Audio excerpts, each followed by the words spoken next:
अब देखो बच्चों, अब हम आ जाते हैं एक नेक्स्ट टॉपिक पर और ये है कॉमन आइन इफेक्ट ऑन सॉल्युबिलिटी। ओके, तो देखो बच्चों, कॉमन आइन इफेक्ट एक ऐसा इफेक्ट है जो सब्सटेंस या सॉल्ट इसकी सॉल्युबिलिटी को डिक्रीज करता है। अब ये जो सब्सटेंस या हम कहें कि सॉल्ट है, इसकी सॉल्युबिलिटी कितनी डिक्रीज होगी, इस पर कॉमन आइन इफेक्ट कितना पड़ेगा, ये डिपेंड करता है कॉमन आइन की कॉन्सेंट्रेशन पर। और जो सॉल्ट डिसॉल्व है, जिसकी सॉल्युबिलिटी पर हम कॉमन आइन इफेक्ट देख रहे हैं, उसके स्टोइकियोमेट्रिक फॉर्मूले पर, मींस उसके मॉलिक्यूलर फॉर्मूले पर। ओके, तो इस कंप्लीट इफेक्ट को हम आज डिस्कस करेंगे अपने इस टॉपिक पर और फिर स्टार्ट करते हैं। और सबसे पहले हम लेते हैं एक ऐसा सॉल्ट जो AB टाइप का है, मींस इससे 1 मोल A+ और 1 मोल B- बन रहा है। ओके, तो देखो बच्चों, ये AB सॉल्ट को जब हमने वाटर में डिसॉल्व किया और ये आयोनाइज्ड हुआ A+ और B- में। ओके, यहां पर AB जो सॉल्ट है हमारा, सपोज उसकी प्योर वाटर में सॉल्युबिलिटी है S मोल पर लीटर।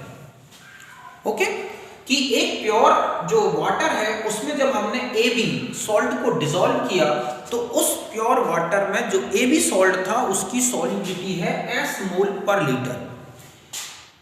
तो इस इक्विलिब्रियम के लिए KSP क्या लिखेंगे हम? KSP इक्वल टू A+ की मोलर कॉन्सेंट्रेशन B- की मोलर कॉन्सेंट्रेशन। अब यहां पर आपने इसकी सॉल्युबिलिटी को S माना है तो इसके S मोल पर लीटर बन जाएंगे, इसके S मोल पर लीटर होंगे। जब हम इसकी सॉल्युबिलिटी S लेंगे और इनके स्टोइकियोमेट्रिक कोएफिशिएंट कुछ है नहीं, तो इसकी सॉल्युबिलिटी S हो गई, इसकी सॉल्युबिलिटी S हो गई। तो यहां पर ये जो आयंस हैं, इनकी मोलर कॉन्सेंट्रेशन कितनी हो जाएगी बच्चों? S। B की हो गई S। ये है KSP का रिलेशन, आप जानते हैं। इसके लिए हमारा KSP इक्वल टू क्या आएगा? S²। तो यहां तक समझ गए कि जब आपको कोई कॉमन आइन नहीं दिया गया, तब उस समय AB टाइप का अगर सॉल्ट लिया है आपने, या इलेक्ट्रोलाइट लिया है, या आयनिक कंपाउंड लिया है, तो उसकी सॉल्युबिलिटी कैसे कैलकुलेट करें, ये रिलेशन निकलेगा। और ये हमने पहले ही डिस्कस कर लिया है। ओके, तो पहले आप यहां तक नोट करें।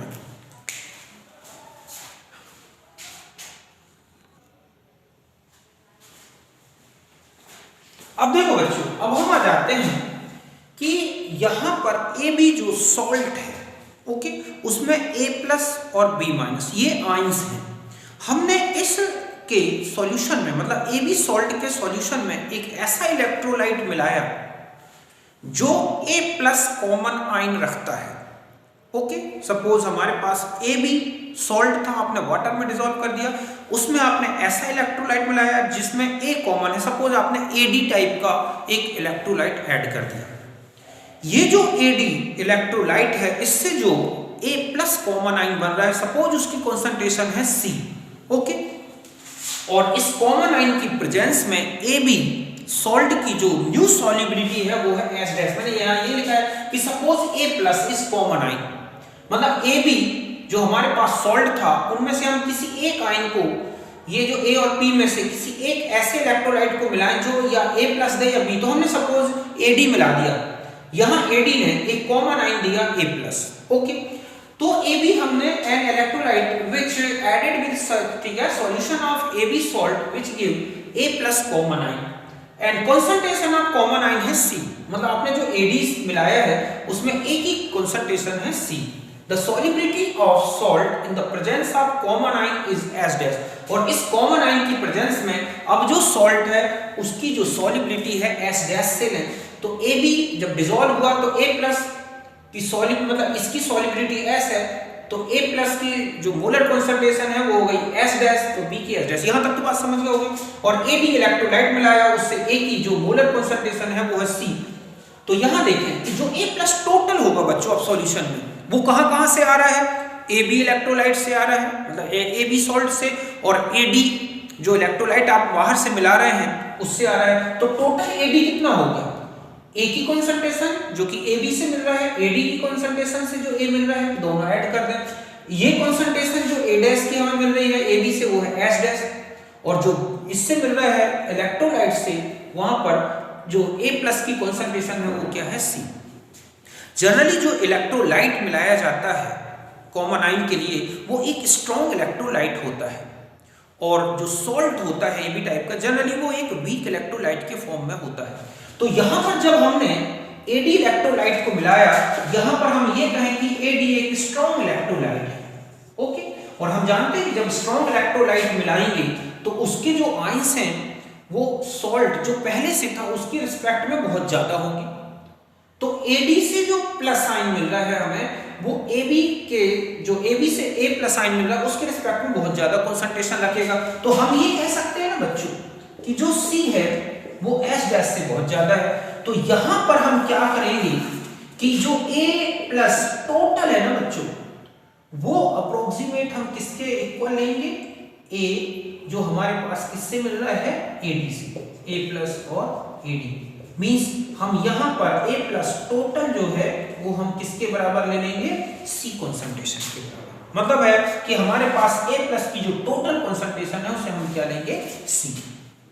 अब यहां आ जाए, अब जब आप सॉल्युबिलिटी प्रोडक्ट फिर न्यू स्टेट में, मतलब जब कॉमन आयन आपने मिला दिया उस समय आप सॉल्युबिलिटी प्रोडक्ट जब कैलकुलेट करेंगे तो आपने वही ले लिया, यहां टोटल और ये B माइनस, टोटल की जगह हमने C ले लिया, B की जगह हमने S डैश ले लिया, और आगे आ जाए तो S डैश इक्वल टू क्या बन जाएगा बच्चों, KSP अपॉन C। मींस यहां जो S डैश है ये है solubility of salt, okay, salt AB in the presence of,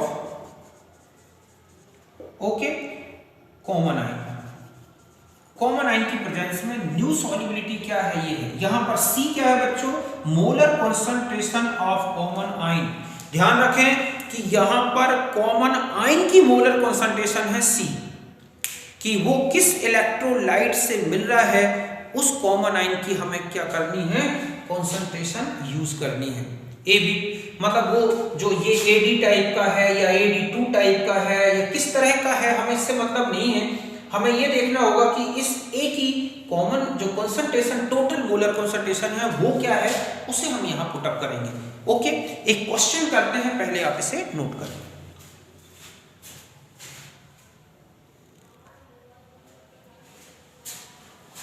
अब देखो बच्चों, आपको ये क्वेश्चन दिया गया कि calculate the solubility of AgCl in the following solutions. ठीक है, एक प्योर वाटर में क्या होगी 0.1 मोलर NaCl सॉल्यूशन में क्या होगी, 0.1 मोलर CaCl2 सॉल्यूशन में क्या होगी, 0.1 मोलर AlCl3 सॉल्यूशन में क्या होगी। मतलब है कि हमें AgCl का एक सॉल्यूशन है तो उसकी सॉल्युबिलिटी प्योर वाटर में क्या होगी, इसी सॉल्यूशन में हम 0.1 मोलर NaCl मिले तब क्या होगी सॉल्युबिलिटी, इनको मिलाएं तो क्या होगा। ओके, यहां पर आपको KSP क्वेश्चन में दे रखा है 10⁻⁻10, ठीक है, मोल स्क्वायर, ये मोलैलिटी स्क्वायर, मोल स्क्वायर पर लीटर स्क्वायर, इसी को लिख सकते। तो देखो बच्चों, सबसे फर्स्ट तो हम ये आते हैं कि जो AgCl है आयोनाइज्ड हुआ Ag plus and Cl minus, तो इसके लिए जो KSP और S का रिलेशन बनेगा वो ये होगा, ये किस में होगा बच्चों, प्योर वाटर में। ओके, तो प्योर वाटर में हम KSP इक्वल टू ये है S, तो हमारे पास S इक्वल टू क्या आ जाएगा बच्चों, KSP ये होगा, तो S equal to root 10⁻⁻10 means हमारे पास आ गई सॉल्युबिलिटी, ठीक है, -5 मोल पर लीटर। यहां तक बात समझ गए आप कि ये जो है जब हमने प्योर वाटर में AgCl की सॉल्युबिलिटी कैलकुलेट की तो हमारे पास सॉल्युबिलिटी आई 10⁻⁻5 मोल पर लीटर। ओके, अब हम नेक्स्ट में आते हैं, यहां तक बात समझ गए। अब देखो हमारे पास AgCl AB टाइप का सॉल्ट था, अब हम आते हैं कि यहां पर कॉमन आयन क्या है। देखो बच्चों, यहां पर जो कॉमन आयन है, कॉमन आयन वो क्या है यहां पर Cl माइनस। ओके, तो यहां पर जब हम न्यू सॉल्युबिलिटी लेंगे S डैश इक्वल टू, तो हम लेंगे KSP अपॉन C। यहां पर C है, ठीक है, मोलर कंसंट्रेशन ऑफ क्लोराइड। अब यहां देखो फर्स्ट क्या है हमारे पास NaCl गिव्स Na प्लस, ठीक है, और प्लस Cl माइनस, इसकी कंसंट्रेशन थी 0.1 मोलर, तो यहां पर इसकी जो कंसंट्रेशन है वो भी कितनी होगी बच्चों, 0.1 मींस यहां पर जो Cl माइनस आयन की मोलर कंसंट्रेशन है वो है हमारे पास 0.1 मींस ये है हमारे पास C। तो हम इस रिलेशन को लेंगे तो KSP है 10⁻⁻10 अपॉन C कितना है बच्चों 10⁻⁻1 मींस 10⁻⁻9। तो ये आएगी 10⁻⁻9 मोल पर लीटर। ये आएगी किसकी प्रेजेंस में बच्चों, जब आपने NaCl का जो है क्लोराइड आयन कॉमन में लिया। तो यहां बात समझ गए ना कि ये है कॉमन आयन की कॉन्सेंट्रेशन, NaCl से Cl कॉमन आयन मिल रहा है, इसकी मोलर कॉन्सेंट्रेशन है 0.1। तो हमारी न्यू सॉल्युबिलिटी आ जाएगी 10⁻⁻10 अपॉन 10⁻⁻1 मींस ये आ जाएगी NaCl की प्रेजेंस में। ओके, यहां तक बात समझ गए। अब देखो दूसरे नेक्स्ट आ जाते हैं। अब हमें यहां देखना है कि CaCl2 अब हमें किसकी प्रेजेंस में, ये सेकंड नंबर में या थर्ड में हम आ जाते हैं। ये हमारे पास थर्ड है कि CaCl2 gives Ca2 plus 2Cl minus. तो ये था 0.1, ये होगा 0.1, तो 2 × 0.1 मींस यहाँ पर जो क्लोराइड आयन की कॉन्सेंट्रेशन है मींस C जो है वो हो गई 2 × 10⁻⁻1। तो अब आपके पास न्यू सॉल्युबिलिटी होगी KSP अपॉन C। तो ये हो जाएगा 10⁻⁻10 अपॉन C में कितना लोगे बच्चों 2 × 10⁻⁻1। तो S dash equal to 10⁻⁻9 upon 2 या S डैश इक्वल टू ये हो जाएगा आपके पास 5 × 10⁻⁻10 फिर हो जाएगा। क्यों हुआ बच्चों, क्योंकि आपने इसको क्या, तो यहां आप देख रहे हैं कि ये तो कैलकुलेशन आप समझ गए होंगे, तो यहां तक कोई दिक्कत नहीं, समझ गए ना कि यहां आप देख रहे हैं कि अब जो सॉल्युबिलिटी मिली है वो हमें NaCl से जो सॉल्युबिलिटी थी प्रेजेंस में उससे भी कम होगी। तो यहां पर ध्यान रखें कि कॉमन आयन क्लोराइड है, क्लोराइड आयन कितने मोल्स बन रहा है 1 मोल इलेक्ट्रोलाइट से, वो टोटल कंसंट्रेशन ही हमारे पास कॉमन आयन की कंसंट्रेशन होगी। ध्यान रखें ये बात को, ठीक है। इस पर डिपेंड नहीं करेगा कि जो आप इनिशियल सॉल्ट है मतलब AB टाइप का है या AB2 टाइप का है, वो सॉल्ट क्या है, उसके लिए तो सीधा है कि KSP अपॉन C ही लगाना है, इसके अनुसार नहीं बदलना इस फॉर्मूले को। अब देखो थर्ड आप आ जाए, फोर्थ कि AlCl3 गिव्स Al प्लस 3, ठीक है, प्लस 3Cl माइनस, ये है 0.1, तो ये हो जाएगा 0.1 मींस यहां पर Cl की मोलर कंसंट्रेशन मींस C की वैल्यू हो गई 3 × 10⁻⁻1। तो new solubility KSP upon C। Okay, तो ये हो गया 10⁻⁻10 अपॉन 3 × 10⁻⁻1। फिर आके आप इसे सॉल्व कर लें, आप देखोगे और भी कम हो जाएगी सॉल्युबिलिटी। तो आप देख रहे हैं कि कॉमन आयन जैसे जैसे कंसंट्रेशन बढ़ रही है सॉल्युबिलिटी डिक्रीज हो रही है। अब ध्यान रखें AB जो टाइप का सॉल्ट था उसमें चाहे A कॉमन हो चाहे B कॉमन, फॉर्मूला यही लगेगा।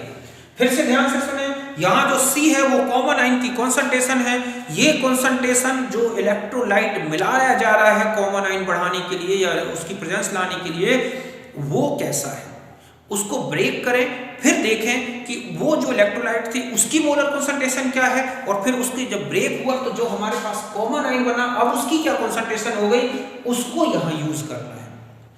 इसके स्टाइकियोमेट्री पर ये फॉर्मूला चेंज नहीं होगा, ये तो डिपेंड करेगा जो आपने इनिशियल AB टाइप का सॉल्ट लिया था। ओके, यहां तक आप समझ गए होंगे। अब हम आ जाते हैं एक और रिलेशन ले लेते हैं AB2 टाइप के। देखो बहुत सारे रिलेशन हैं, हमें इन सब की जरूरत नहीं है, हमें 2 ही रिलेशन बहुत हैं और उन रिलेशन से ही हम क्वेश्चन सॉल्व करेंगे। अब हम आ जाते हैं कॉमन आयन इफेक्ट ऑन, ठीक है, AB2 सॉल्ट। अब यहां पर देखो बच्चों AB2 टाइप का सॉल्ट है, AB2 आयोनाइज्ड होगा A+2B। ओके, यहां इसकी सॉल्युबिलिटी 2 है, S है तो ये हो गई 2S। तो यहां पर KSP इक्वल टू, हम जानते हैं इसका रिलेशन हमारा क्या बनेगा बच्चों, A एंड B का स्क्वायर। तो यहां हो गया S × 2S का स्क्वायर, तो ये हो गया हमारे पास 4S³। ये ध्यान रखें ये रिलेशन यूज्ड फॉर, ठीक है, so calculation of solubility in pure water. Okay, कि आपको एक प्योर वाटर में सॉल्युबिलिटी पूछ ली गई है AB2 टाइप के सॉल्ट में, तब आप प्योर वाटर में इसका यूज करोगे। अब आ जाते हैं यहां पर कॉमन आयन इफेक्ट क्या पड़ेगा, इसको मैं हटा देता हूं। ओके, अब हम यहां ले लें, सपोज हमने यहां पर मान लिया कि suppose A is common ion. Okay, and its concentration is C।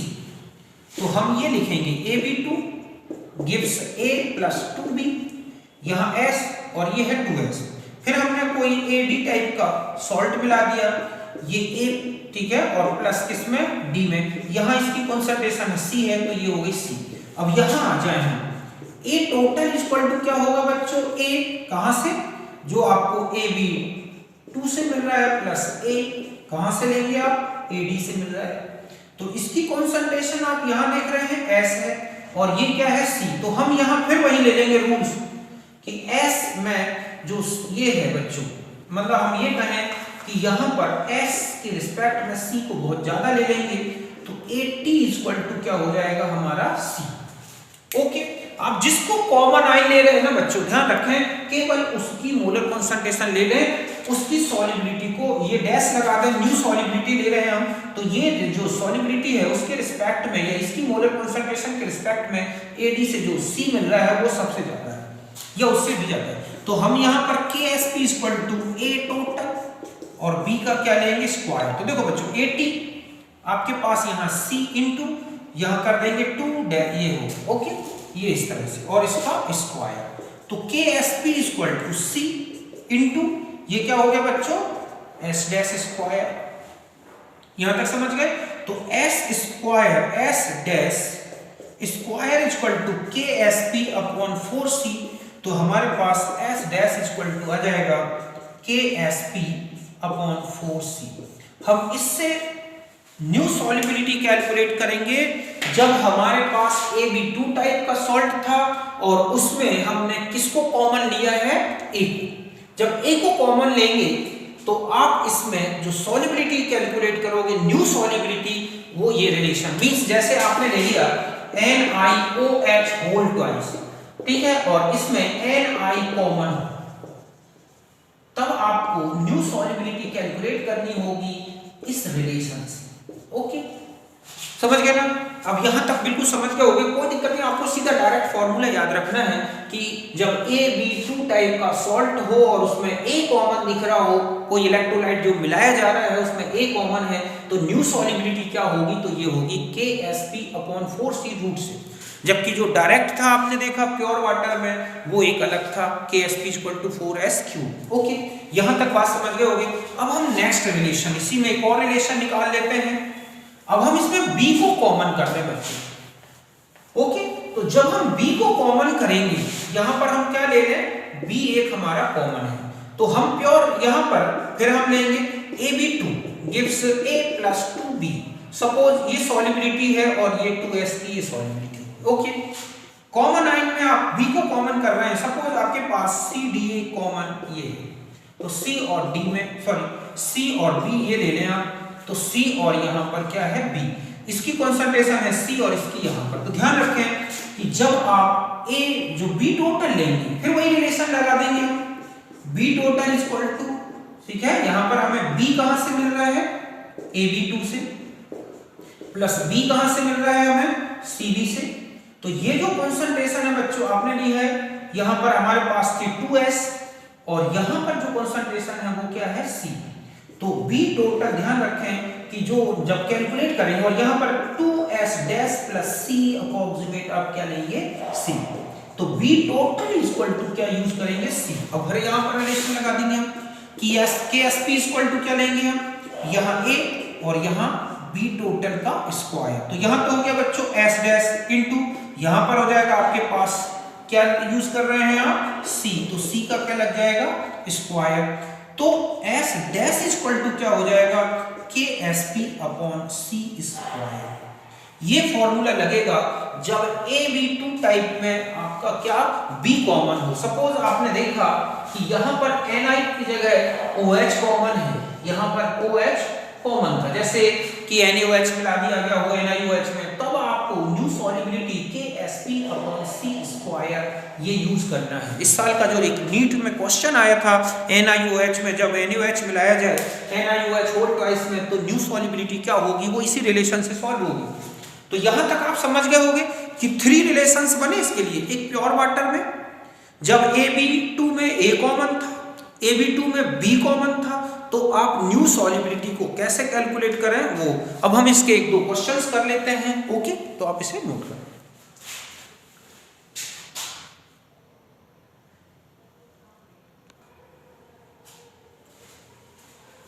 अब देखो बच्चों, ये क्वेश्चन है, calculate the solubility of MgOH whole twice in the following conditions.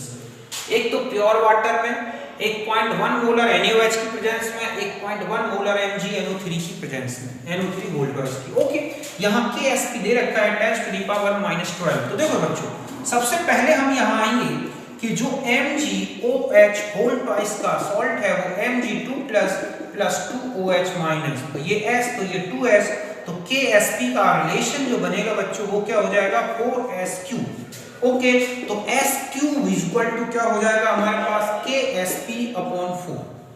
Okay, ये है आपके पास, या मैं यहाँ पर ऐसे ले लूँ 4 इंटू मतलब Ksp ये ले लूँ 10 टू द पावर -12 इंटू 4, तो यहाँ पर हो गया 4 इंटू 10 टू द पावर -12/4।